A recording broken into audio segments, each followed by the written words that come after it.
నన్ను blood bank పెట్టమని ఎవరు అడగలేదు, నన్ను బ్లడ్ ఇమ్మని ఎవరు అడగలేదు. ప్రకృతి వైపరీత్యాలు ఎప్పుడు సంభవించినా తక్షణమే స్పందించే ఏకైక వ్యక్తి మెగాస్టార్ చిరంజీవి గారు ఒక్కరే. చిరంజీవి గారిని నడిచే దైవం అంటామట అండి. ఆయన మనిషి రూపంలో ఉన్న దైవంగా మేము కొలుస్తూ ఉంటాం.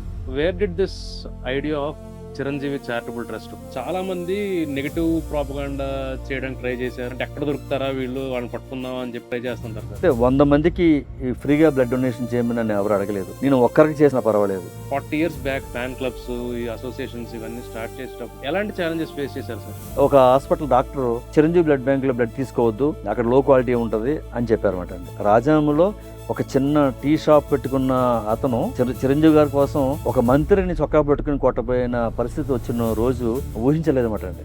సో పవన్ కళ్యాణ్ గారిని మీరు ఒక హీరోగా చూశారు, ఇప్పుడు ఒక ప్రజానాయకుడిగా, ఒక డిప్యూటీ సీఎం గా కూడా మీరు ఆయన చూశారు. సో మీకు ఏం డిఫరెన్స్ కనిపించింది సార్? తరాది సంవత్సరాల నుంచి నోచుకోని ఊర్లకి రోడ్లు ఎలా వేయించారు, కరెంట్ లేని ఊర్లకి కరెంట్ ఎలా వేయించారు, ఎంత హృదయం ఇచ్చి మంచి మనసున్న మహారాజని పేరు తెచ్చుకున్నారో అంతకంటే గొప్ప వ్యక్తి మాట అండి. ఒక ఫైలు జనసేన పార్టీ నుంచి వెళ్తే అక్కడ అధికార పార్టీ వాళ్ళు మొత్తం అంతా వారికి లబ్ధి కాకూడదు, ఫైలు అధికార పార్టీ మార్పించుకున్నప్పుడు చిరంజీవి గారి కోసం ప్రాణ త్యాగం చేయటాకైనా ఆయన కోసమే బతుకున్నాను, ఆయన కోసమే చివరి వరకు ఉంటానని చెప్పి ఈ సందర్భంగా తెలియజేస్తూ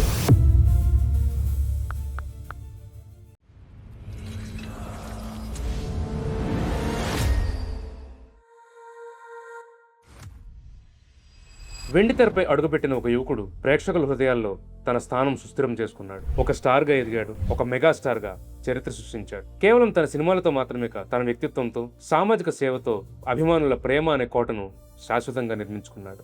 సినీ తెరపై మెగాస్టార్ గా ఎదిగిన చిరంజీవి గారి ప్రయాణాన్ని కోట్లాది మంది చూశారు. కానీ తన వెనుకున్న అభిమాన ఉద్యమాన్ని, రక్తదానంగా, ఎన్నో సేవా కార్యక్రమాలుగా మారిన ప్రయాణాన్ని అత్యంత దగ్గరగా చూసిన వ్యక్తుల్లో స్వామినాయుడు గారు. అఖిల భారత చిరంజీవి యువత ఫౌండర్ ప్రెసిడెంట్ గా, Chiranjeevi charitable trust chief operating officer గా గత 4 దశాబ్దాలుగా చిరంజీవి గారికి అత్యంత సన్నిహితంగా ప్రయాణిస్తున్న రవణం స్వామినాయుడు గారు ఈ రోజు మన గెస్ట్. సో ఇంకెందుకు ఆలస్యం, let's get in to the original stories.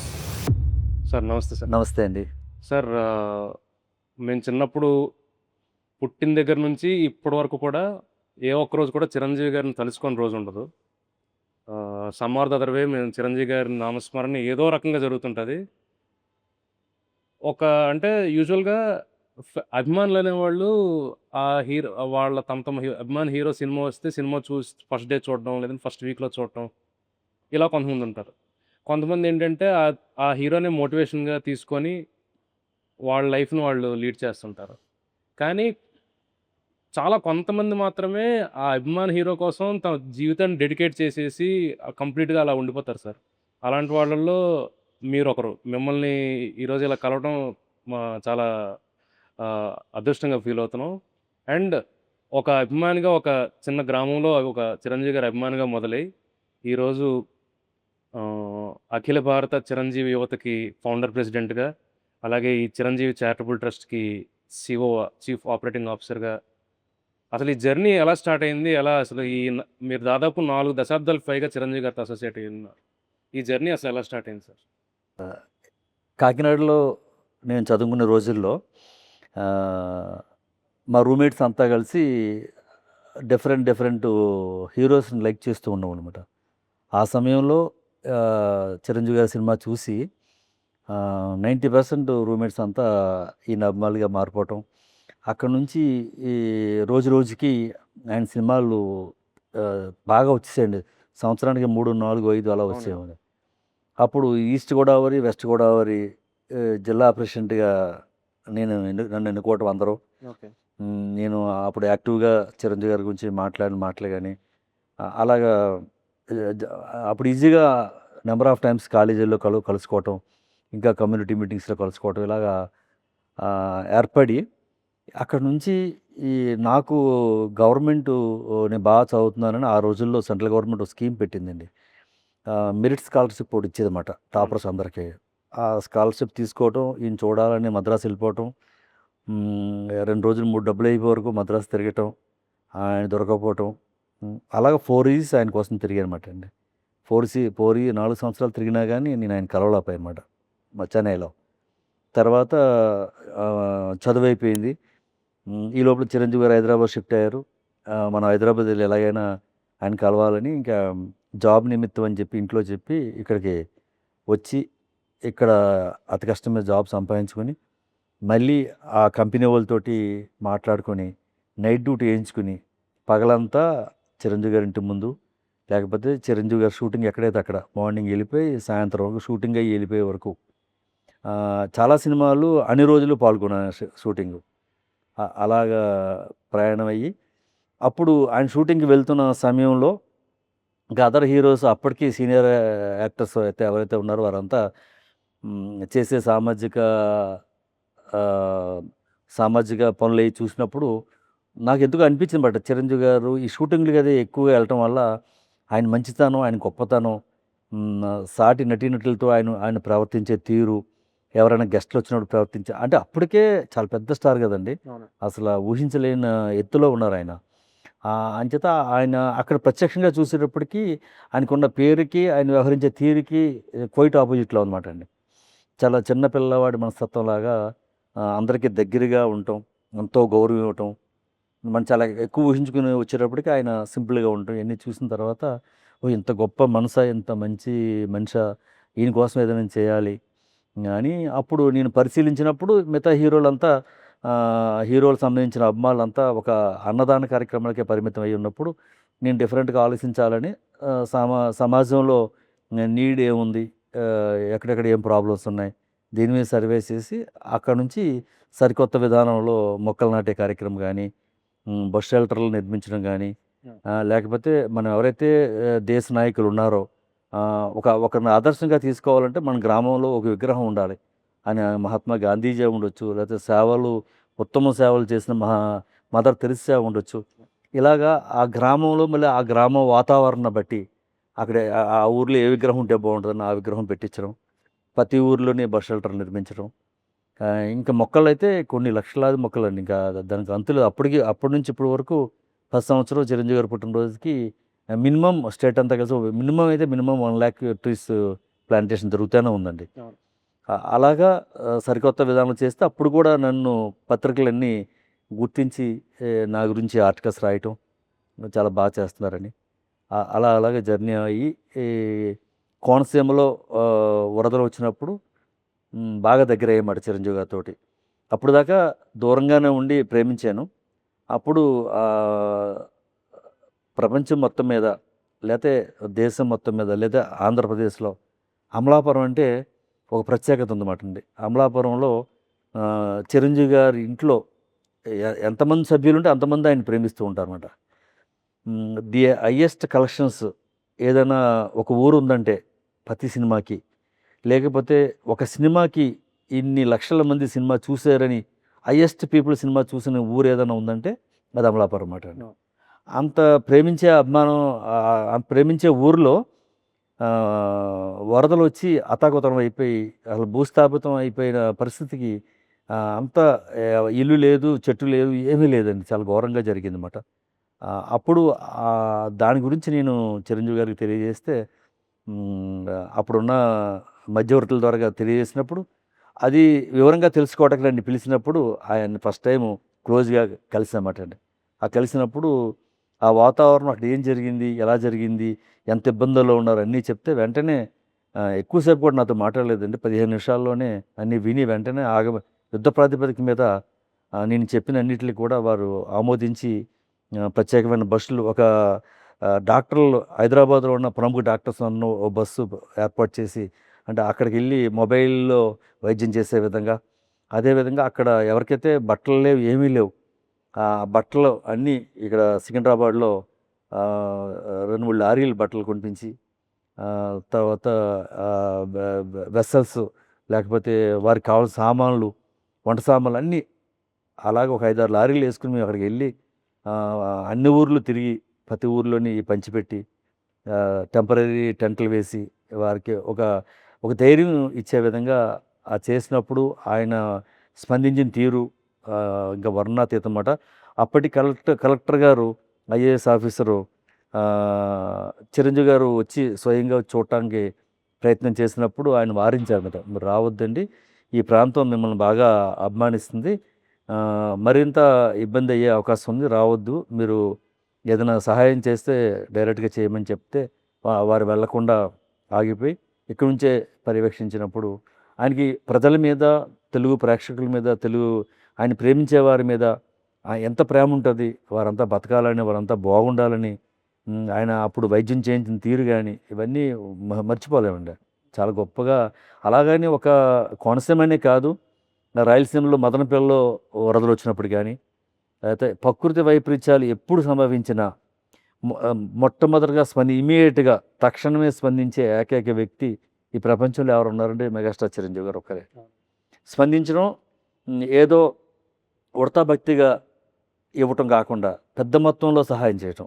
మీరు రీసెంట్గా చూస్తే కేరళలో జరిగిన విపత్తుకి 2 కోట్ల రూపాయలు ఇంతవరకు ఏ హీరో అయినా సరే 2 లక్షలు ఇచ్చిన దాఖలాలు ఉన్నాయి తప్ప, ఈ మధ్యకాలంలో 5 లక్షలు 10 లక్షలు వచ్చారు తప్ప 2 కోట్లు ఇచ్చిన హీరో ఎవరు లేరు. అది కూడా స్వయంగా సీఎం గారికి ఇవ్వటం, ఇవన్నీ ముఖ్యమంత్రి నిధికి ఇవ్వాలని ఇవ్వటం, అవి కాకుండా మళ్ళీ ప్రత్యక్షంగా ఆయా గ్రామాలకి వారికి ఏం కావాలో పంపించడం, ఇవన్నీ చాలా గొప్ప వ్యక్తి. అంటే మేము అందుకే ఏమంటామంటే చిరంజీవి గారిని నడిచే దైవం అంటామట అండి.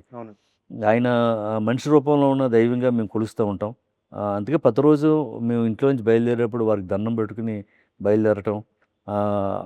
ఇంకా చెప్పాలంటే ఒక ఊరిలో ఒక అభిమానికి రాకూడని రోగం వచ్చింది. బాడీలో ఏ అవయవం పనిచేయట్లేదు.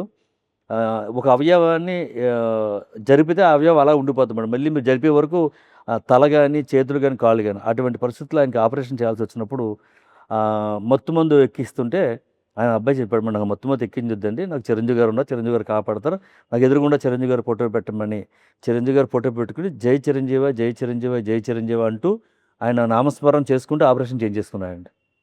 చాలా పెద్ద ఆపరేషన్ జరిగింది. అలాగా అంతగా భక్తులు ఉంటారు. నిజంగా దైవం కూడా ఆ విధంగా సహకరిస్తూ ఉంటుంది. అటువంటి ఉదాహరణ దగ్గర చెప్పడానికి చాలా ఉన్నాయండి.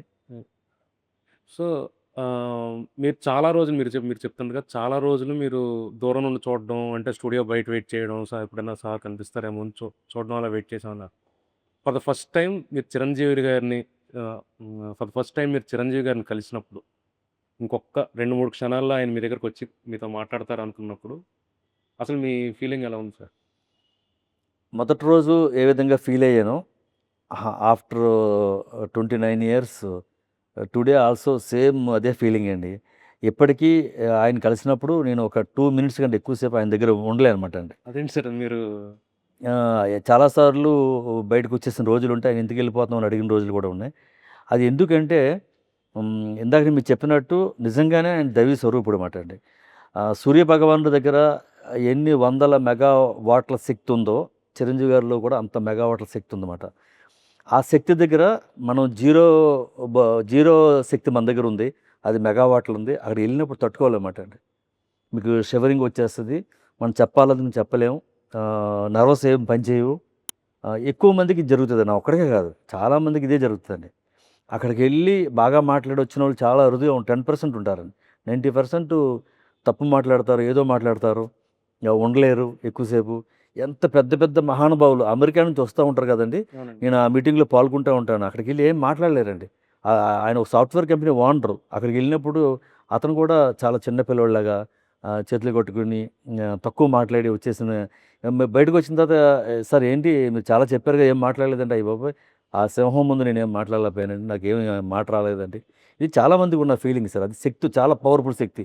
ఇంకా ఏంటంటే మీరు ఆ వెంకటేశ్వర స్వామి గుడికి వెళ్ళి ఆ తిరుమల తిరుపతిలో దర్శనం చేసుకున్నప్పుడు మీరు ఏం కోరికలు కోరుకుంటారో, ఆయన మీకు ఏదో శక్తి, ఆయన ఏదో మీరు అడిగిన కోరికలకి ఆయన ఏదో జవాబు చెప్పినట్టుగా మీరు ఫీల్ అయ్యి బయటికి తృప్తిగా బయటకు వస్తారా, అదే తృప్తి ఇక్కడ ఉంటుంది అన్నమాట అండి. అది ఏ తృప్తి అంటే ఆయనలో ప్రవహిస్తున్న మెగావాట్ శక్తి మనలో కొద్ది ప్రవహిస్తుందండి. నాకు ఈ రోజు నాటికి ఆయన ఎప్పుడైతే కలిసానో, నేను బయటకు వచ్చేసిన తర్వాత 3 నెలల వరకు నాకు విపరీతమైన శక్తి మాట అండి. నాకు ఆయన నేను చూడక్కర్లేదు, నాకు ఇంకా నేను చెప్పలేక్కర్లేదు, 24 గంటలు పనిచేసేస్తూ ఉంటాను. స్టిల్ టుడే నేను ఎవ్రీడే 12 గంటల నుంచి 14 గంటలు పనిచేస్తాను అన్నమాట అండి. నాకు ఆయన మాట్లాడితే చాలు అన్నమాట. ఇప్పుడు నాకు కనిపించక్కర్లా, ఆయన మాట్లాడితే చాలు అన్నమాట. ఆయన మాట వినపడితే నాకు గొప్ప శక్తి వచ్చేస్తూ ఉంటుందన్నమాట. చాలా పవర్ఫుల్ అండి ఆయన. Powerful ice, powerful years, body అంతా మీరు చూసారు కదా, ఏ సినిమా అయినా చూడండి. అవును. చాలామందికి చెప్తా ఉంటాను, మొదటి సినిమాలో ఒక చిన్న డ్యాన్స్ బిట్ ఉంటుందండి. అదే 150 సినిమాల్లో 2 బేరీ చేసి చూడండి, 2 తెర మీద వేసి చూడండి. అప్పుడు ఎలా చేశారో ఇప్పుడు అలాగే ఉంటుంది ఇంచుమించు. అంటే బాడీలోనే ఆ శక్తి ఉందన్నమాట అండి. అదే సార్, ఒక ప్రెస్ మీట్‌లో ఎక్కడో సమ్ జర్నలిస్ట్ ఆయన అడిగారండి. మీరు ఇప్పుడు అంటే 'వాల్తెర వీరయ్య' సినిమా టైంలో మీరు ఈ ఈ ఏజ్‌లో మీరు ఇంత స్టార్డమ్ వచ్చాక కూడా మీరు -7 డిగ్రీస్‌లో పని చేయాల్సినంత అవసరం ఏముంది? లేదంటే రెయిన్ షాట్స్ అవి కూడా మీరు సొంతంగా చేయాల్సిందేముంది, డూప్స్ చేయొచ్చు కదా అని అంటే, అలా కష్టపడని రోజున better leave the field and retire అన్నారు. రిటైర్ నేను అంతే తప్ప నేను కష్టపడతాను. నేను వేరే వాళ్ళతో నేను ఫస్ట్ రోజు ఎలా కష్టపడ్డానో ఇప్పటికి అలా కష్టపడతానని చెప్తుంటారండి ఆయన. అవునండి. వెరీ ఇన్‌స్పైరింగ్ జర్నీ అండి సార్‌ది. సార్ అంటే ఇప్పుడు మీరు ఇప్పుడంటే వాట్సాప్ గ్రూప్సు, లేకపోతే టెలిగ్రామ్, సోషల్ మీడియా ఇవన్నీ చాలా వచ్చేసాయి. ఈ ఫ్యాన్స్‌తో లేతే సమ్ గ్రూప్ ఆఫ్ పీపుల్‌తో కోఆర్డినేషను కొంచెం ఈజీ అయిందండి. వాట్సాప్ గ్రూప్స్, సోషల్ మీడియా అంతా రావటం. మీరు ఒక 40 ఇయర్స్ బ్యాక్ మీరు ఈ ఫ్యాన్ క్లబ్స్, ఈ అసోసియేషన్స్ ఇవన్నీ స్టార్ట్ చేసేటప్పుడు లేదా ఈ ఈ సామాజిక కార్యక్రమాలు మీరు మొదలుపెట్టినప్పుడు ఎలాంటి ఛాలెంజెస్ ఫేస్ చేశారు సార్? ఎక్కువ జర్నీ చేశానండి. నాకు బోత్ స్టేట్స్‌లో నాకు తెలియని ఊరు లేదు. తెలియని ప్రాంతం లేదన్నమాట అండి. నేను మాక్సిమం జర్నీ నా లైఫ్ అంతా మాక్సిమం నేను జర్నీలోనే ఉన్నానండి. మాక్సిమం ఫ్యామిలీకి దూరంగానే ఉన్నామాట. ఆయన కోసం ప్రతి గ్రామం నేను వెళ్ళాను. ఎక్కువ బాగా చేయగలిగాను కాబట్టే ఇంత స్ట్రాంగ్‌గా ఈవేళ చిరంజీవి గారు ఫ్యాన్స్ యూనిట్‌లన్నీ కూడా చాలా స్ట్రాంగ్‌గా ఉన్నారంటే అదే కారణం. ఒకసారి వెళ్ళటం కాదండి. పదే, పదే, పదే. అవునండి. ఆ ఊరిలో మీకు సపోజ్ ఇందాక మీరు చెప్పినట్టుగా మీ స్వగ్రామం రాజాం అని చెప్పారు. రాజాము ఎంత మారుమూలలో ఉంటుందో తెలుసు అవును. మీకు. అక్కడికి వెళ్ళాలంటే ఎన్ని ప్రయాసలు. ఇప్పటికి 4, 5 సార్లు ఎళ్ళొచ్చానమాట అండి. అవునండి. అక్కడ ఏం జరిగినా ఖచ్చితంగా నేను అటెండ్ అవుతానన్నమాట. ఎందుకంటే అతను మన కోసం రాజాములో ఒక చిన్న టీ షాప్ పెట్టుకున్న అతను హ్మ్. కొండలరావు గారు. ఆ! చిరంజీవి గారి కోసం ఒక మంత్రిని చొక్కా పట్టుకొని కొట్టబోయిన పరిస్థితి వచ్చిన రోజు ఊహించలేదన్నమాట అండి. అంటే ఆయన ధైర్యం చిరంజీవి గారు. మంత్రి తప్పు మాట్లాడాడు. లేకపోతే ఒక థియేటర్ ఓనర్ అపర కోటీశ్వరుడు ఇంటికెళ్ళి తలుపు బద్దలగొట్టి, చిరంజీవి గారి సినిమా ఎందుకు తీసేసావని చెప్పి రాజాం థియేటర్‌లో అంటే ఒక చిన్న ఒక ప్లాట్‌ఫార్మ్ ఒక రోడ్డు పక్కన టీ స్టాల్ అబ్బాయి అంత ధైర్యం చేశాడంటే మరి అతనికి మనం అండగా ఉండాలి. ఆళ్ళ ఇంట్లో జరిగిన శుభకార్యానికి మనం వెళ్ళాలి. అతను బాధల్లో ఉంటే మనం వెళ్ళాలి. అతని పిల్లల వైద్యం కోసం ఇబ్బందుల్లో ఉన్నప్పుడు నేను అటెండ్ అవ్వాలి. ఆళ్ళ ఇంట్లో ఎంటైర్ ఫ్యామిలీలో ఆళ్ళ ఇంట్లో ఏం జరిగినా నేను అటెండ్ అయ్యాను. నేను ఆదుకున్నాను. ఆళ్ళకి ఎప్పుడూ అండగా వాళ్ళ నిలబడ్డాను. అమ్మాయి మ్యారేజ్ కూడా మీరు అటెండ్ అయ్యారు. వచ్చా. అలా సార్ కూడా సమ్ అమౌంట్ ఎంత పంపించారు? పెద్ద పెద్ద విషయాలున్నప్పుడు చిరంజీవి గారి దృష్టిలో పెడతాం. పెట్టిన వెంటనే ఆయన స్పందిస్తారు. ఎంత పెద్ద సమస్య అయినా అవలీలగా తీర్చేస్తూ ఉంటారు. ఎంత ఖర్చయినా సరే వెనకాడకుండా ఆయనకి తెలియాలండి. ఏదైనా సరే ఒక అభిమాని కష్టాల్లో ఉన్నాడని తెలియాలి. తెలిస్తే డెఫినిట్‌గా ఆయన మీట్ అవుతారండి. ఆ! సార్ ఇప్పుడు ఇవన్నీ మనం మాట్లాడుతున్నాం. లైక్ చిరంజీవి గారు కోనసీమలో వరదలొచ్చినప్పుడు హెల్ప్ చేశారు. ఇవన్నీ చాలా చాలా అలాంటి అలాంటి కార్యక్రమాలు చాలా చేశారు సార్.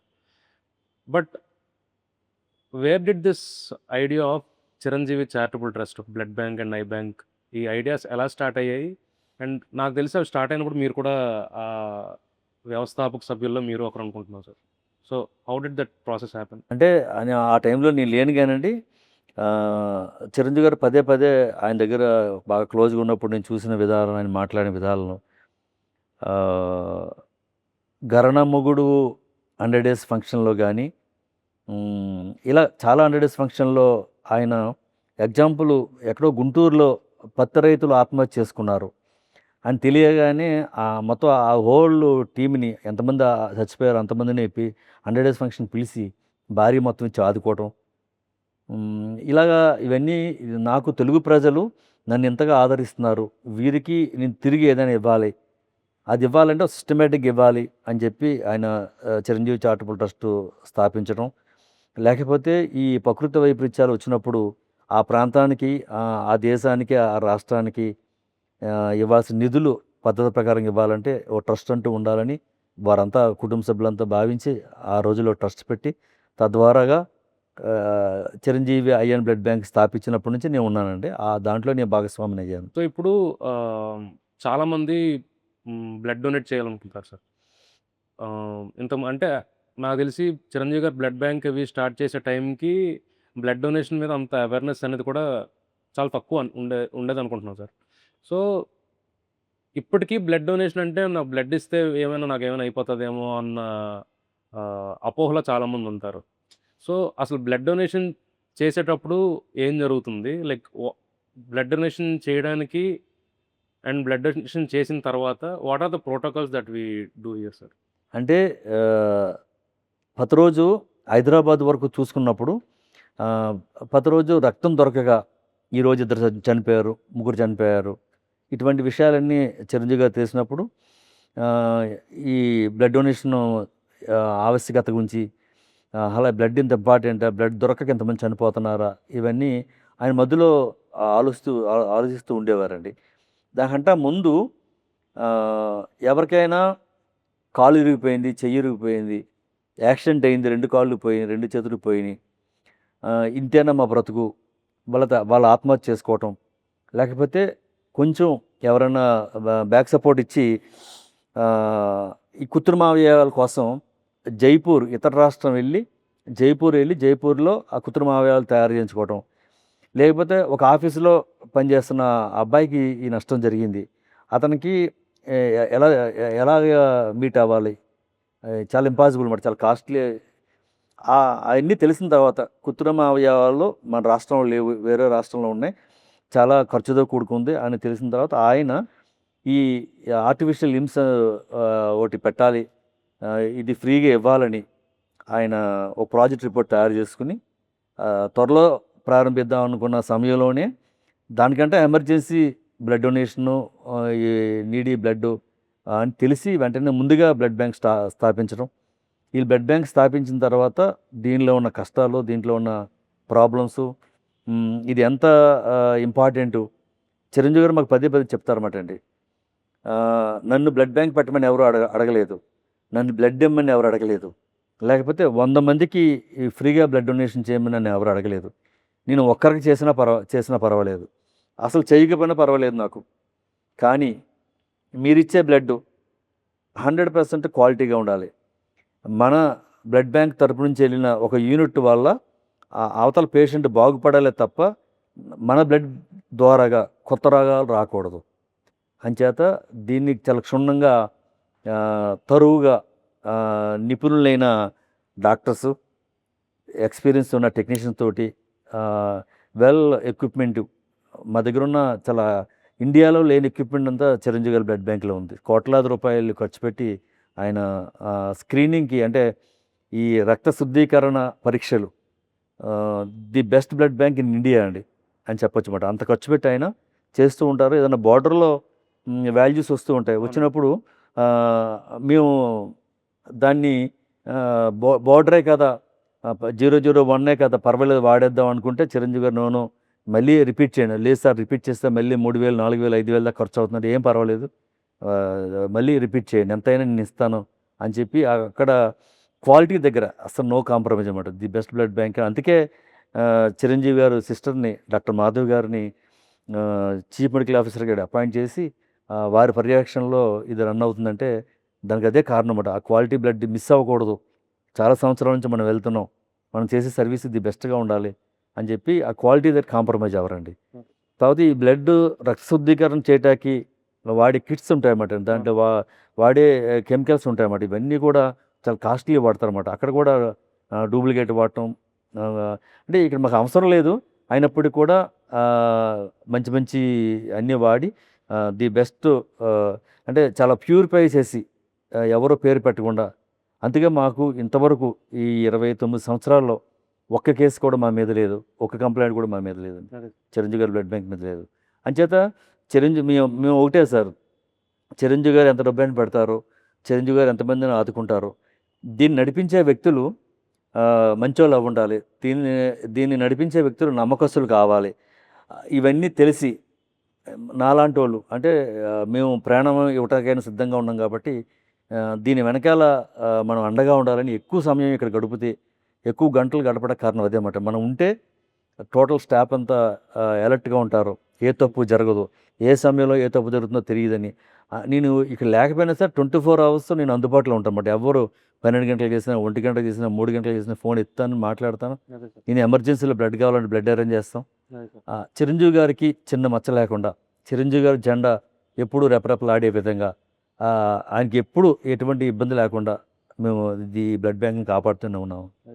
సో ఇప్పుడు ఒక సపోజ్ ఇప్పుడు నేనున్నాను సార్. నేను ఒక యూనిట్ బ్లడ్ డొనేట్ చేశాను అనుకున్నాను సార్. సో బ్లడ్ డొనేట్ చేసిన తర్వాత దాన్ని ఎన్ని రకాలుగా లైక్ ఎన్ని డిఫరెంట్ కాంపోనెంట్స్‌గా వాటిని మనం యూజ్ చేయొచ్చు? అండ్ నేను ఒక యూనిట్ బ్లడ్ డొనేట్ చేస్తే దాని లైఫ్ స్పాన్ ఎంత ఉంటుంది సార్?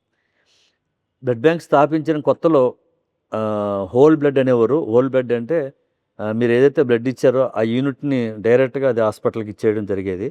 తర్వాత టెక్నాలజీ పెరిగిన తర్వాత దాన్ని కాంపోనెంట్స్గా విడదీయటం, ఒకరిచ్చిన బ్లడ్ని నలుగురికి వాడే విధంగా ఓకే.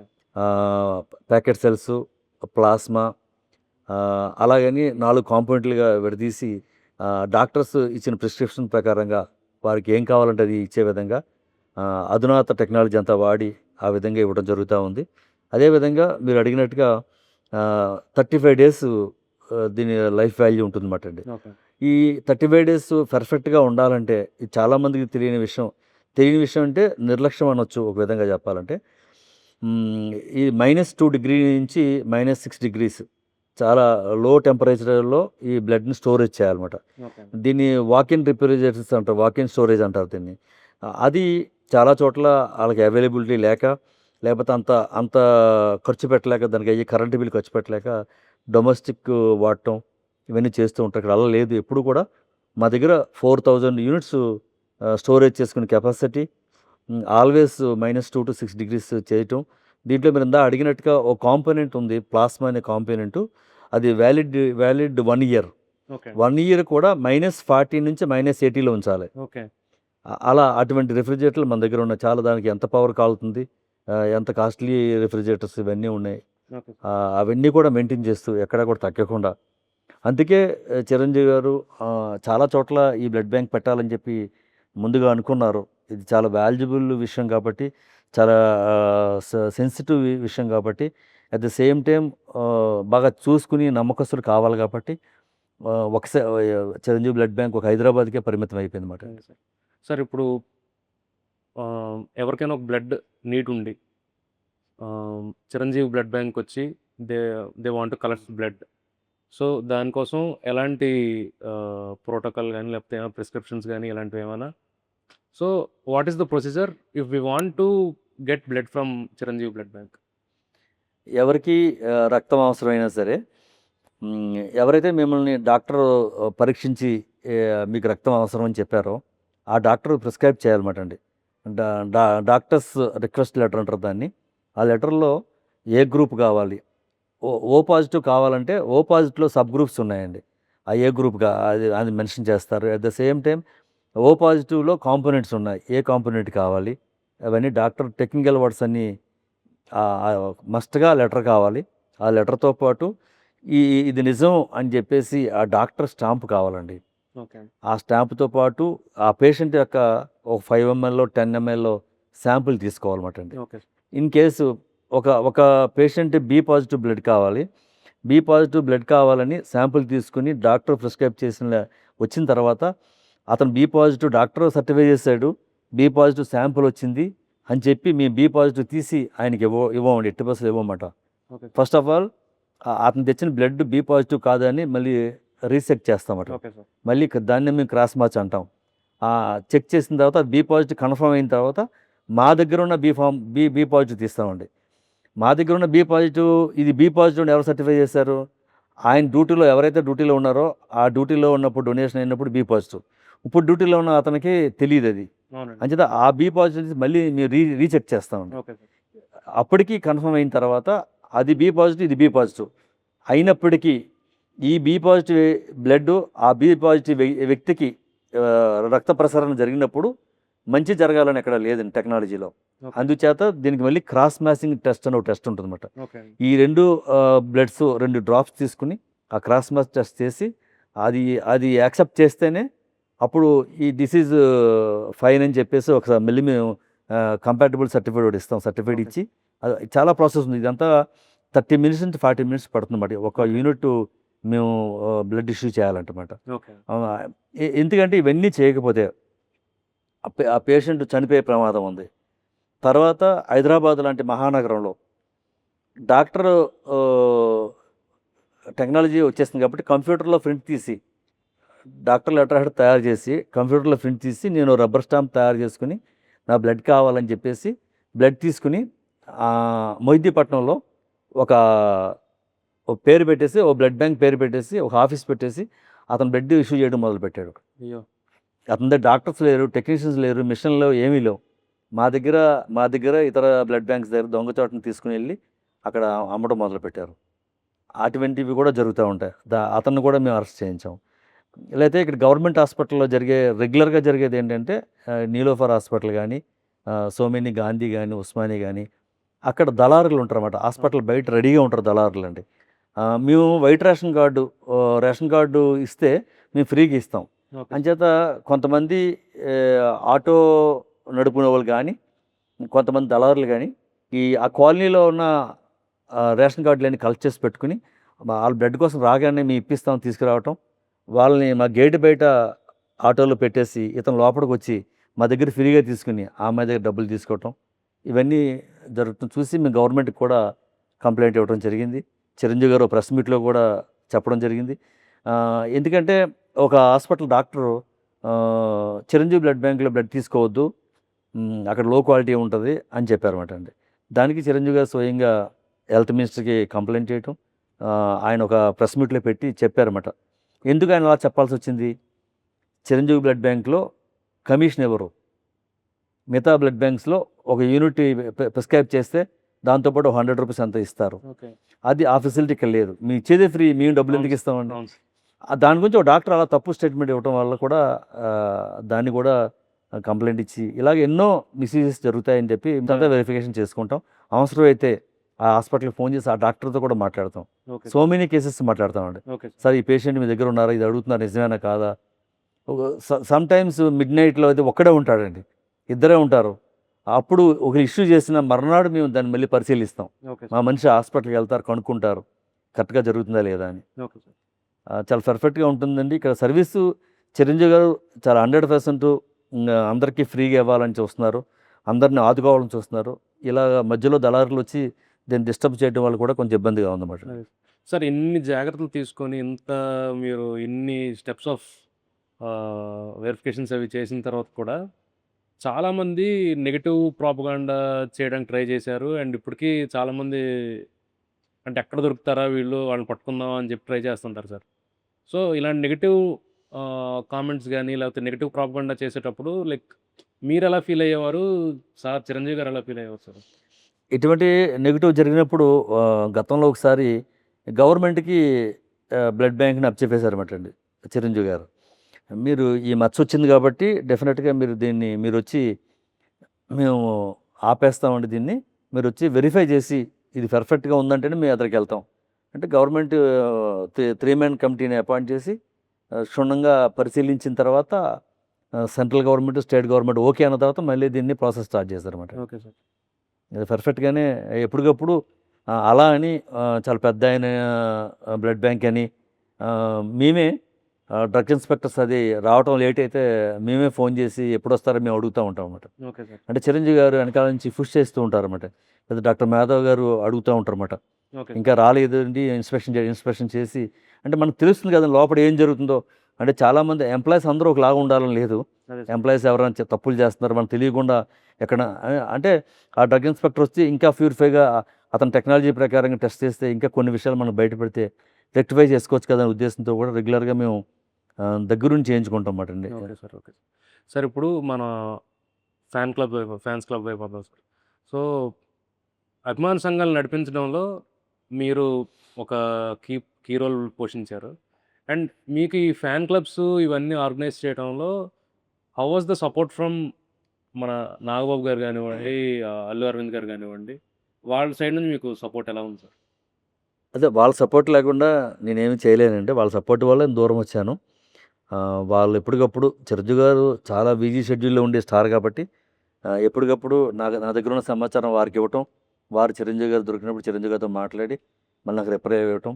లేకపోతే ప్రతిరోజు చిరంజీవి గారిని కలవాలని, చూడాలని వందలాది మంది హైదరాబాద్ చేరుకున్నప్పుడు నిరాశతోటి రోజంతా వెయిట్ చేసి తిరిగి వెళ్ళిపోయిన రోజుల్లో దాన్ని క్రమబద్ధీకరణ చేసి చిరంజీవి గారి అపాయింట్మెంట్ తీసుకుని శనివారం, ఆదివారం కలిసే విధంగా సిస్టమేటిక్గా ప్రాసెస్ పెట్టి లాస్ట్ 25 ఇయర్స్ కూడా ఒకరు కూడా తిరిగి వెళ్ళకుండా ఓకే సార్. పద్ధతి ప్రకారం చేసామంటే ఇవన్నీ అరవింద్ గారు, నాగబాబు గారు సార్ సహకారం. ఇప్పటికీ చిరంజీవి గారు ప్రతి సాటర్డే, సండే కలుస్తున్నారు సార్ ఫ్యాన్స్.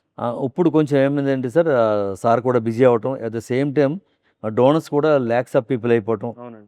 దాని గురించి ఇబ్బంది అయింది. అంటే లిమిటెడ్గా 25 టైమ్స్, 50 టైమ్స్ రెగ్యులర్గా ఎవరైతే అవుట్ స్టాండింగ్ బ్లడ్ డోనర్స్ ఉన్నారో వారందరినీ కలవటం, అప్పుడప్పుడు ఇక్కడ వారందరితో మీటింగ్ పెట్టుకుని అవునండి. సంభాషించడం ఇవన్నీ చేస్తూ ఉన్నారన్నమాట. Okay sir. సార్ ఇప్పుడు మెగా ఫ్యామిలీ, చిరంజీవి గారి ఫ్యామిలీ అని అంటే పవన్ కళ్యాణ్ గారిని మెన్షన్ చేయకుండా మనం వెళ్ళలేం బయటికి. సో పవన్ కళ్యాణ్ గారిని మీరు ఒక హీరోగా చూశారు, హిజ్ యంగర్ డేస్ ఆ ఫేస్ చూశారు. ఇప్పుడు ఒక ప్రజానాయకుడిగా, ఒక డిప్యూటీ సీఎంగా కూడా మీరు ఆయన చూస్తున్నాం. సో ఆ 2 ఫేజెస్‌లో మీకు ఏం డిఫరెన్స్ కనిపించింది సార్ ఆయనలో? ఆ, నా అదృష్టం కొలిది ఆయన హైదరాబాద్లో పవన్ కళ్యాణ్ గారు హైదరాబాద్లో అడుగుపెట్టిన మొదటి రోజు నుంచి ఈ రోజు వరకు, మొదటి రోజు నేను ఉన్నానండి. ఈరోజు రాజకీయంగా చాలా ఎత్తుకు ఎదిగారు కాబట్టి దగ్గరగా లేను, కానీ మ్యాక్సిమం జర్నీ చేశాను. నాకు ఆ రోజు ఈ రోజు ఒకే విధంగా ఉన్నారండి. ఆయన స్టైల్ మారలేదు. స్టైల్ మీన్స్ ఆయన వ్యక్తిగత వ్యవహారాలు, ఆయన భావన, ఆయనలో ఉన్న ఆ ఫైరు ఇప్పుడు ఒకే విధంగా ఉందన్నమాట. ఈవేళ కూడా ఆయన సెక్రటరియట్లో మాట్లాడుతున్న తీవ్రది నేను చూసామాట అండి. ఆవిడ ఎవరో క్యాప్షన్ పెట్టారు కింద, ఇవన్నీ చూస్తే లోపల తెలియని ఆనందం అన్నమాట అండి, ఎంతో ఆనందం అన్నమాట. ఆయన పద్ధతి ఎప్పుడు మార్చుకోలేదండి. ఆయన ధైర్య సాహసాలు చాలా గొప్పవి. అంటే ఆయన ఎందరినో ఆదర్శంగా తీసుకుని ఎన్నో లక్షల పుస్తకాలు చదివేసిన వ్యక్తి. చాలా గొప్ప ఋషిగా చెప్పొచ్చు అన్నమాట అండి. నేను చాలాసార్లు చెప్పానండి, మళ్ళీ ఈవేళ కూడా నేను చెప్తాను. ఒక పవన్ కళ్యాణ్ గారు ఈజ్ ఈక్వల్ టు 100 మోడీలని నేను ప్రగాఢంగా చెప్పగలుగుతాను అన్నమాట అండి. అంటే ఆయన పవర్లో ఉన్నారు, అండ్ పవర్లో మీన్స్ ఆయనకి ప్రైమ్ మినిస్టర్ అయ్యారు, వీరు అవ్వలేదు అంతే అండి. వీరు అవుతారు త్వరలో ప్రైమ్ మినిస్టర్, వీరేంటో చూపిస్తారు. డిప్యూటీ సీఎంగా ఉండి సీఎం కంటే ఎక్కువ పవర్ ఉన్నట్టుగా ఎలా ప్రభుత్వాన్ని నడిపిస్తున్నారు. వందలాది సంవత్సరాల నుంచి నోచుకోని ఊర్లకి రోడ్లు ఎలా వేయించారు, కరెంట్ లేని ఊర్లకి కరెంట్ ఎలా వేయించారు, లేకపోతే పంచాయతీరాజ్ అనే ఒక సంస్థని ఎంత అభివృద్ధి చేశారు. ఆ పంచాయతీరాజ్ అనే సంస్థలో ఒక 20 ఇయర్స్ నుంచి ఎంప్లాయీస్కి ప్రమోషన్ లేదు, ఒక ఇది లేదు, ఇంక్రిమెంట్స్ లేదు, ఏమి ఫెసిలిటీస్ లేవు, ఏమి లేవు. అవన్నీ కూడా రివ్యూ చేసి ఏదైనా గవర్నమెంటు ఏదైనా ప్రమోషన్ ఇచ్చినా, ఏదైనా ఇంక్రిమెంట్ వేసినా ఆ ఇయర్ని బేస్ చేసుకుని చేస్తుంది. పవన్ కళ్యాణ్ గారు అలా చేయలేదండి. లాస్ట్ 20 ఇయర్స్ నుంచి ఎవరైతే ఎన్ని ప్రమోషన్లు రావాలో అన్ని ప్రమోషన్లు వచ్చేటట్టుగా చాలా బాగా ఇచ్చారండి, చాలా బాగా ఇచ్చారు. ఉదాహరణకి ఒక గ్రామ పంచాయతీని తీసుకుంటే, ఈ పంచాయతీకి మనకి దేశానికి స్వతంత్రం వచ్చినప్పుడు జాతీయ జెండా ఆవిష్కరణ కోసం అని చెప్పి 250 రూపాయలు గవర్నమెంట్ తరపు నుంచి అనాదిగా పెట్టిన ఒక రూల్ని ఈవేళ తీసుకొచ్చి 5,000 రూపాయలు, 10,000 రూపాయలు అని చేసి, ఏంటి మన జాతీయ జెండా ఆవిష్కరించడానికి ఇంత తక్కువ అమౌంట్, లేనిపోయినట్లకి పెద్ద పెద్ద అమౌంట్లని ఆయన వెంటనే దాన్ని మార్చి, గణతంత్ర దినోత్సవం రెండింటికి కూడా మార్చి, అలాగా ఆయన చేసినవి ఎన్నో ఉన్నాయండి. ఇప్పుడు మనం చూస్తున్నా కూడా చాలా తక్కువ మాట అండి, చాలా తక్కువ. మీరు నిన్న లేటెస్ట్ కరెంట్ అఫైర్ చూస్తే, నిన్న విజయవాడ గుంటూరు దగ్గర ఒక ఎగ్జిబిషన్కి వెళ్ళారండి ఆయన. చాలా వాల్యుబుల్ ఎగ్జిబిషన్, హస్తకళల ఎగ్జిబిషన్కి వెళ్ళినప్పుడు పాపం ఆ నరసాపురంలో ఉన్న ఆ కళాకారులంతా, ఆ చేతి వృత్తి కళాకారులంతా చిన్న కోరారన్నమాట. మేము అనాథగా ఎన్ని చేస్తున్నాం, మా కళ్ళన్నీ తూట్లు పడిపోయినాయి, కళ్ళన్నీ కనిపించట్లేదు, మాకు డబ్బు లేదు, వాళ్ళకున్న సమస్యలు అని చెప్తే వెంటనే హాస్పిటల్లో అన్ని పరీక్షలు చేయించి, వారికి కొంతమందికి ఆపరేషన్లు చేయించి, కొంతమందికి కళ్ళజోళ్ళు కొన్ని వందల మందికి ఆయన కళ్ళజోళ్ళు ఇప్పించారండి. అవును. అలాగా అవన్నీ కూడా ఏదో పత్రికల ద్వారా చూడటం తప్ప అలా చాలా ఉన్నమాట, బయటికి రానివి చాలా ఉన్నాయండి. అదే సార్. ఇవాళ భారతదేశంలో అన్ని రాష్ట్రాల్లోని ఆయనకి హారతి ఇచ్చి జయజయలు పలుకుతున్నారంటే మామూలు విషయం కాదండి. అవును. ఇవాళ అటు మహారాష్ట్రలో ఆయన ఏదైతే ఎలక్షన్ క్యాంపెయిన్ చేశారో అన్ని చోట్ల విజయం సాధించింది. అవునండి. అలాగే చాలా రాష్ట్రాల్లో ఆయన ఎక్కడికి వెళ్తే అక్కడ ఇప్పుడు పోటీ పడి ప్రతి రాష్ట్రం రమ్మని అడుగుతున్నారన్నమాట. అదే సార్. ఈయన వెళ్ళలేని పరిస్థితి, ఇక్కడ గవర్నమెంట్ రన్ చేయాలి కదా, రన్ చేయాలి. అవును. ఇవాళ ఆఖరికి ఇవాళ జాతీయ రాజకీయాలు కూడా త్వరలో ఈయనతో ముడిపడతాయి అనేది చాలా స్పష్టంగా మనం చెప్పుకోవచ్చు మాట. అవును. సార్, సో ఇప్పుడు మీరు చిరంజీవి గారి పొలిటికల్ జర్నీలో కూడా మీరు పార్ట్ అయి ఉన్నారు.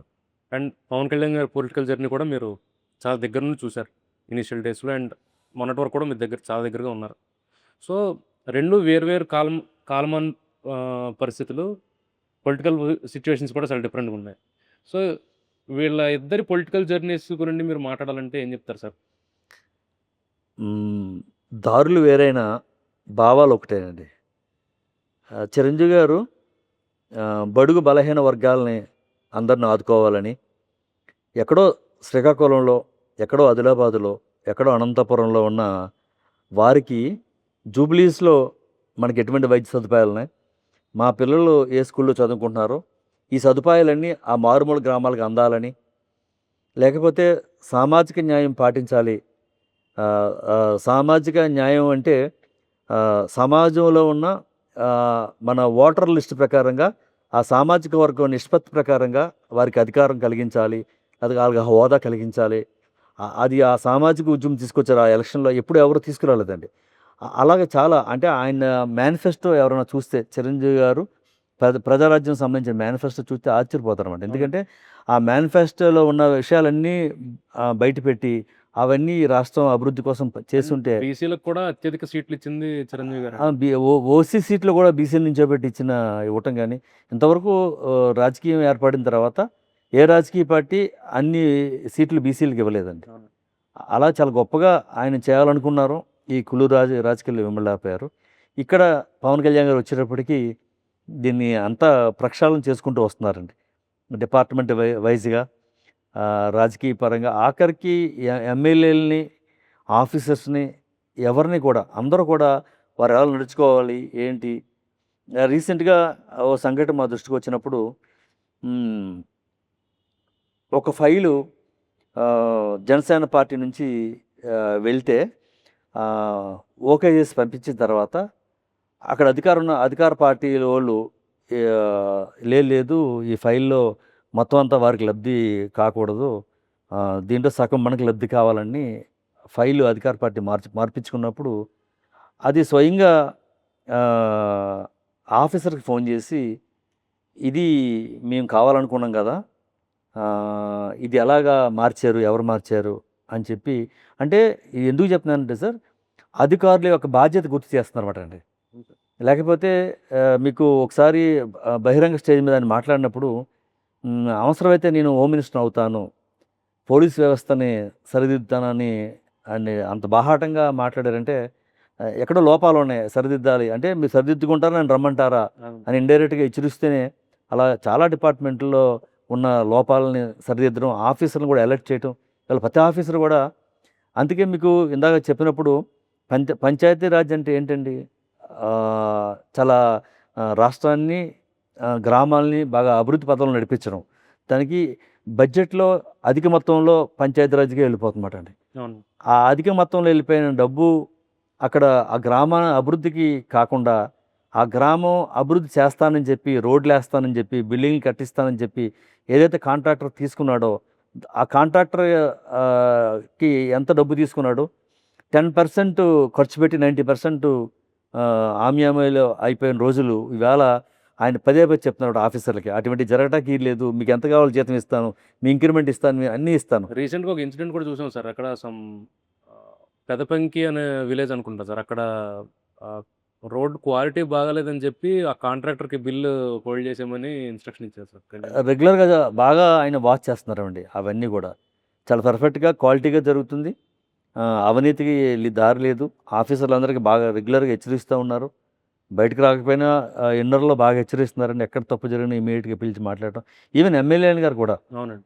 ఆయన రెగ్యులర్‌గా ఎమ్మెల్యేస్ అందరితో కూడా ఆయన మాట్లాడుతా ఉంటారు. పిలిపించుకుంటూ ఉంటారు. ఆయనకొచ్చిన ఇంటెలిజెన్స్ రిపోర్ట్ ప్రకారంగా మీ దగ్గర ఇలా తప్పు జరిగింది. ఇది జరగకూడదు. ముఖ్యంగా మన పాలనలో జరగకూడదు. అవును. అని పదే పదే వారిస్తూ మీ కుటుంబ వ్యక్తులు పాలనలోకి ఎంటర్ అవుతున్నారు. ఎంటర్ అవ్వకూడదు. లేకపోతే పలానా చోట ఇలా జరిగింది అన్నీ ఎప్పటికప్పుడు హెచ్చరిస్తూ ఎమ్మెల్యేస్‌ని కూడా సరైన మార్గంలో నడిపించుకుంటూ చాలా గొప్ప పాలన అందిస్తున్నారని చెప్పొచ్చండి. నైస్. సరే ఇప్పుడు నెక్స్ట్ ఇప్పుడు కోవిడ్ టైంలో అసలు ప్రపంచం అంతా స్తంభించిపోయి ఎవరు అక్కడ బయటకు రాని సమయంలో కూడా మన చిరంజీవి చారిటబుల్ ట్రస్ట్ నుంచి బ్లడ్ డొనేషన్ గానివ్వండి, ప్లాస్మా డొనేషన్ అండ్ ఇంకా ఆక్సిజన్ బ్యాంక్స్ కూడా చిరంజీవి గారు ఎస్టాబ్లిష్ చేసి అసలు ఆ టైంలో కోవిడ్ టైంలో ఎవరు బయటకు రాని పొజిషన్‌లో కూడా how are you able to manage all these things sir? అది కోవిడ్‌లో భయంకరంగా ఉన్నప్పుడు గాలి సోకితే చనిపోతారు, ముట్టుకుంటే చనిపోతారు అని ఇళ్ళకి తాళాలేసుకొని బయటికి రాని రోజుల్లో ఒక గ్రామంలో జరిగిన నష్టాన్ని చిరంజీవి గారు చూసారన్నమాటండి. ప్రతిరోజు ఓ గ్రామంలో 500 గడపలుంటే 10-20 మంది చనిపోతున్నారు. ఆ గ్రామం జోలికి ఏ ఆఫీసర్ వెళ్ళట్లేదు. చాలా ఘోరంగా, నరకంగా ఉన్న సమయంలో ఎవరో ధైర్యం చేసి ఓ డాక్టరు చిరంజీవి గారికి అందేటట్టుగా మెసేజ్ పంపించి, మా ట్రస్ట్‌కి పంపిస్తే మా ట్రస్టు వారికి చేరవేస్తే వెంటనే ముందు ఆ గ్రామానికి 200 ఆక్సిజన్ సిలిండర్స్ పంపించి ఆ రోజు నుంచి ఎవరు చనిపోకుండా ముందు ఆ గ్రామాన్ని కాపాడుతూ తద్వారాగా తెలంగాణలో 10 ఆక్సిజన్ బ్యాంక్సు, ఆహ్, తెలంగాణలో 12 ఆక్సిజన్ బ్యాంక్సు, ఆంధ్రప్రదేశ్‌లో 20 ఆక్సిజన్ మొత్తం టోటల్‌గా 32 ఆక్సిజన్ బ్యాంకులు వారం రోజుల వ్యవధిలో యుద్ధ ప్రాతిపదిక మీద ప్రారంభించడం. అవునండి.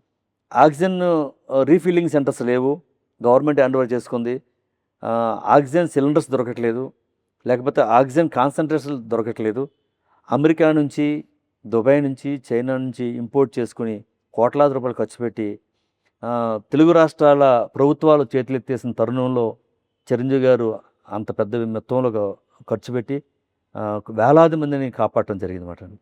అట్ ద సేమ్ టైం ఎవరైతే పేషెంట్లు ఎక్కువైపోయి బెడ్స్ దొరకని పరిస్థితిలో ఉన్నప్పుడు ముఖ్యంగా మాలాంటి అభిమానులు ఎవరికైనా ఈ పరిస్థితి ఉన్నప్పుడు ఆయనే హాస్పిటల్కి ఫోన్ చేసి బెడ్ ఇప్పించడం కానీ వారికి అయ్యే ఖర్చు ఆయన పెట్టుకోవడం గానీ, వందలాది అభిమానుల్ని ఆయన చాలామందిని కాపాడారండి. అవును. చాలామంది స్వయంగా ఆయన మెగాస్టార్ అని మర్చిపోయి ఆయన ప్రతి హాస్పిటల్‌కి ఆయనే స్వయంగా ఆ ఓనర్‌కి ఫోన్ చేసి మా పేషెంట్‌కి ఒక బెడ్ ఏర్పాటు చేయండి, బతికించండి అని చెప్పి ఇంకే చిరంజీవి గారు ఫోన్ చేస్తే ఎందుకెవరు బెడ్ అదే.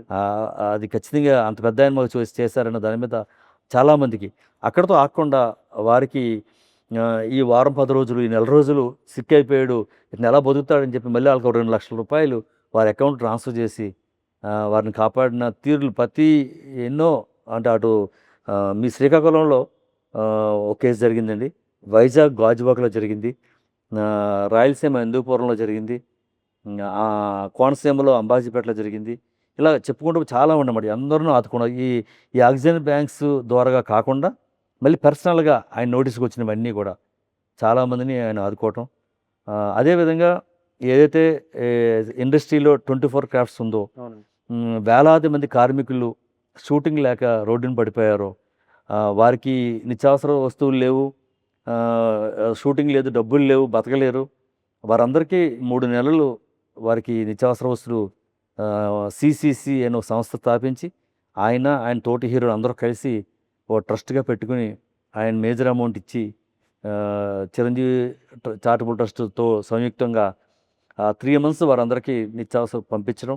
అదేవిధంగా అప్పుడు ఆ రోజుల్లో ఈ ఏదైతే ఇంజెక్షన్లు ఉన్నాయో ఫస్ట్ డోసు వ్యాక్సిన్స్ 3 పర్యాయాలు అందరికీ వేయించడం, మీడియా పీపుల్ కూడా అందరికీ వేయించడం చాలా బాగా కోవిడ్‌లో ఆయన ఇంకా నిజంగానే దేవుడు ప్రత్యక్షమైతే ఎన్ని వరాలు ఇస్తారో, ఎంతమందిని కాపాడుతారో ఆయన అంతమందిని కాపాడారన్నమాట. సార్ ఇప్పుడు లాస్ట్ సెగ్మెంట్ సార్ ఇది ర్యాపిడ్ ఫైర్ సెక్షన్‌లో. సో, మీకు కొంతమంది పేర్లు చెప్తానన్నమాట. సో, ఆ పేరు వినగానే మీకు గుర్తొచ్చేది లేదంటే వాళ్ళతో మీకున్న అనుబంధం గాని మీరు షేర్ చేసుకోవచ్చు.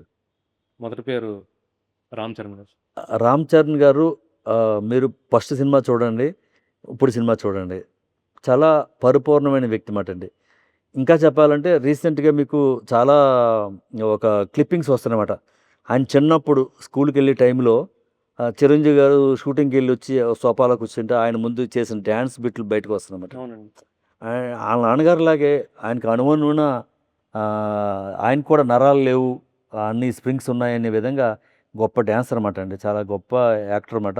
అందుకే తక్కువ సమయంలో ఇండియన్ ఫిల్మ్‌లో తక్కువ సమయంలో ఆస్కార్ దాకా వెళ్లారంటే ఆయన అంత గొప్ప నటుడు. అట్ ద సేమ్ టైమ్ ఆళ్ళ నాన్నగారు ఎంత ఆహ్, హృదయం ఇచ్చి మ మంచి మనసున్న మహారాజు అని పేరు తెచ్చుకున్నారో అంతకంటే గొప్ప వ్యక్తి మాట అండి. ఆయన చేసే దానాలు అవన్నీ కూడా మీకు ఏది బయటకు రాదండి.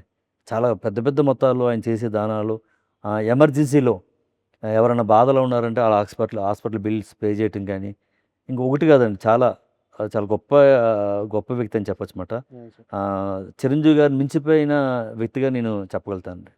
ఉపాసన గారు. ఉపాసన గారు ఆహ్, నోరు లేని జీవులు, మూగజీవులకి మూగజీవులను కాపాడటం అనేది ప్రపంచంలో చాలా అరుదైన విషయం అండి అది.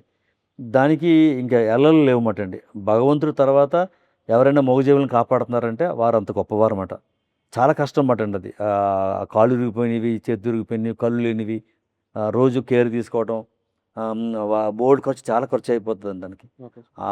అలాగా వారందరికీ వాటికి చేయటమే కాకుండా ఇంకా అనాథుల్ని లేతే వృద్ధుల ఆశ్రమం అని ఆవిడ పుట్టినరోజు గానీ, రామ్ చరణ్ గారు వాళ్ళ పేరెంట్స్ పుట్టినరోజు గానీ రెగ్యులర్‌గా ఏదో సేవ చేస్తూ ఎట్ ద సేమ్ టైమ్ ఆవిడ ద్వారాగా ఎందరో ఇన్‌స్పైర్ అవ్వాలని మీడియా ద్వారాగా, సోషల్ మీడియా ద్వారాగా ఎన్నో వారు మాట్లాడటం గానియండి, చాలా గొప్ప వ్యక్తిగా చెప్పుకోవచ్చు.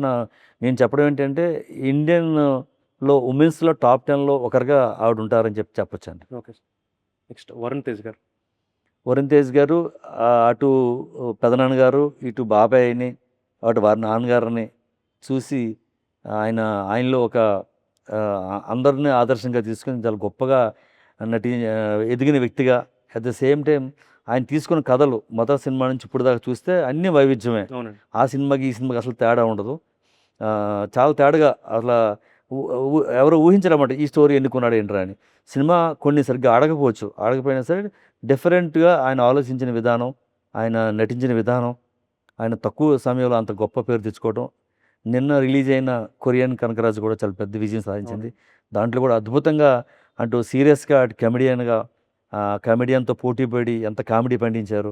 ఆ డాన్సెస్ కానీ చాలా గొప్ప నటుడిగా మనం చెప్పొచ్చండి. సాయి ధరమ్ తేజ్ గారు. సాయి ధరమ్ తేజ్ గురించి మీరు ఫస్ట్ నుంచి చూసారు.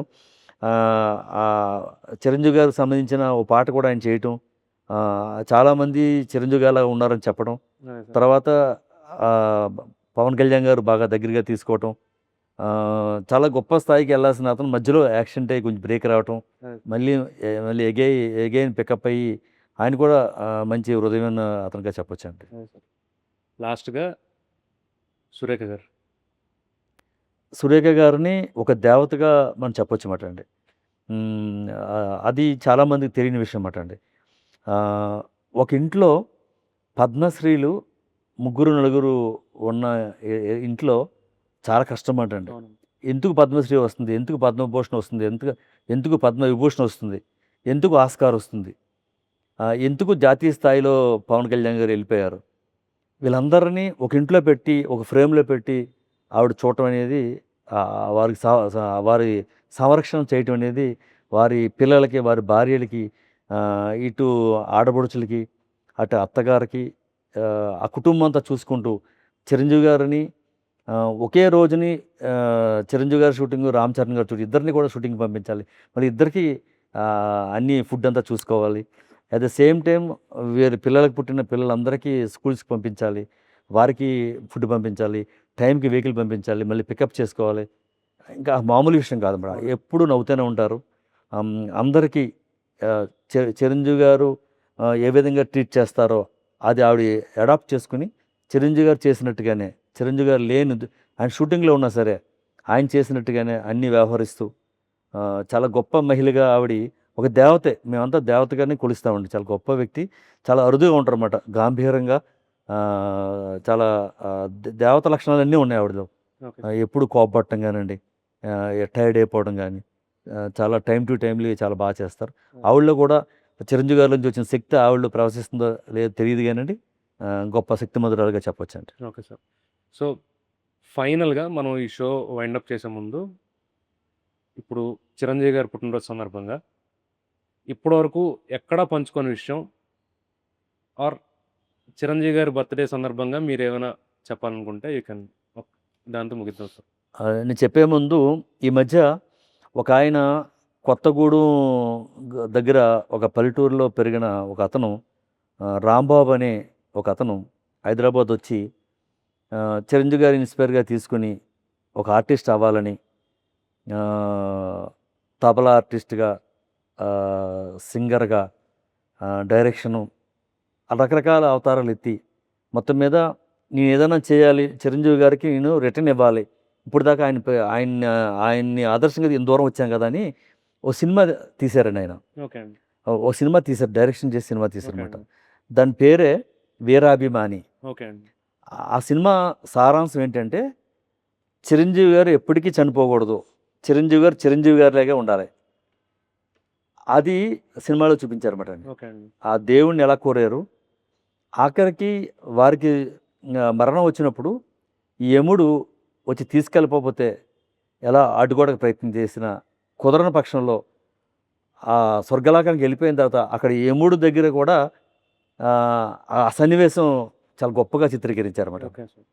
అంటే అలాగే మేము చిరంజీవి గారు ఎప్పుడు బాగుండాలి, ఎప్పటికీ వర్ధిల్లాలని మీ రెగ్యులర్గా ఏం చేస్తామంటే, నేను చాలా చాలా పెద్ద పెద్ద పండితుల్ని, చాలా పెద్ద పెద్ద బాగా చాలా గొప్ప శాస్త్రవేత్తల్ని, అంటే పరిపూర్ణంగా తెలిసిన పూజారుల్ని వారందరినీ సంప్రదించి, చిరంజీవి గారు ఈ కష్టాల్లో ఉన్నారు, ఇలా చిరంజీవి గారు ఈ సినిమా పోయింది, ఇలా చిరంజీవి గారి ఇంట్లో ఇది జరిగింది, అంటే మేము బేరు చేసుకుని ఈ సంవత్సరంలో ఏం జరుగుతుంది, ఏంటి ఏమి మైనస్లు ఉన్నాయి, అవన్నీ జరగకూడదు అంటే ఏం చేయాలి, ఎటువంటి పూజలు చేయాలి అని చెప్పి నెంబర్ ఆఫ్ పీపుల్ దగ్గర నేను సలహాలు తీసుకుని మళ్ళీ ఒక చోట కూర్చుని ఒక పెద్ద ఆయన దగ్గర కూర్చుని పరిపూర్ణులైన పూజారి గారి దగ్గర కూర్చుని ఒక వచ్చి దేశంలో ఉన్న ప్రముఖ దేవాలయం అంటే కాశీ వెళ్ళి కాశీ దేవాలయంలో ఏ పూజ చేస్తే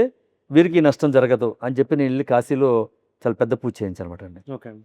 లేకపోతే ఒక అమ్మవారి దగ్గరికి వెళ్ళి ఏ పూజ చేయించాలి, లేకపోతే కొల్హాపూర్ వెళ్ళి మహాలక్ష్మి గారి దగ్గర ఖైదీ 150 సినిమా వచ్చినప్పుడు బ్రేక్ వచ్చి సినిమా బయటకు వస్తుంది, దీనికి కనకవర్షం కురిపించాలి, కనకవర్షం కురిపించాలంటే అమ్మవారు మహాలక్ష్మి అమ్మవారు ఆశలు ఉండాలి, ఆశీస్సులు ఉండాలి అని అక్కడికి వెళ్ళి ఎంత పెద్ద పూజ చేయించాం.